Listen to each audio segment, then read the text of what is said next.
चीज मैं कहूंगी कि राम मंदिर को लेकर अलग अलग सियासी पार्टियों का स्टैंड क्या रहा है ये सब जानते हैं, लेकिन आज जब राम मंदिर बनकर तैयार हो रहा है हर्षवर्धन जी, तो सब भक्त बतौर भक्त सब राम अयोध्या का रुख कर रहे हैं। क्या ये लाभ लेना नहीं है? मैं सीधा सवाल हर्षवर्धन जी पूछ रही हूं आपसे।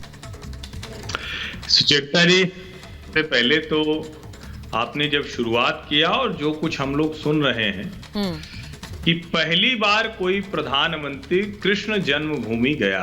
एग्जैक्टली। अब आप सोचिए जरा, और उसके बाद अगर ये कहा जा रहा है कि लाभ लेने के लिए प्रधानमंत्री गए हैं, अगर इससे लाभ मिलता है तो क्यों नहीं देश की दूसरी पार्टियों ने लाभ लिया?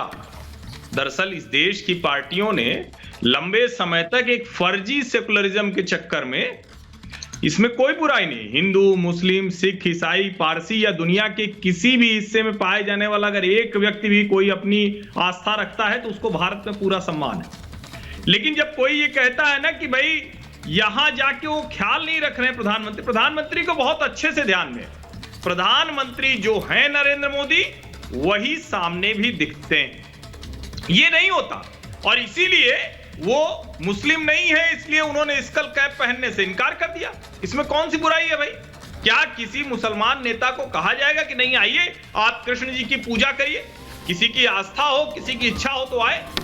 सेकुलरिज्म का जो डिवीजन था, वो सेकुलरिज्म का डिवीजन एक पक्ष की तरफ जाता था, पलड़े में भारी पड़ जाता था। प्रधानमंत्री नरेंद्र मोदी ने उसको ध्वस्त कर दिया।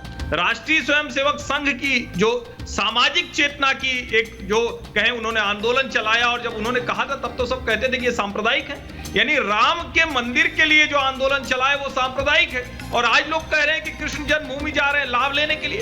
अब ये जो मीराबाई की परंपरा है, जो भक्ति परंपरा में श्रेष्ठ संत मानी जाती हैं, जो चित्तौड़ से आती हैं, आज उनकी अगर कोई जन्म जयंती है, कोई 525वीं जयंती है, उस पर कोई डाक टिकट जारी कर रहे हैं, इसमें भी मुश्किल है।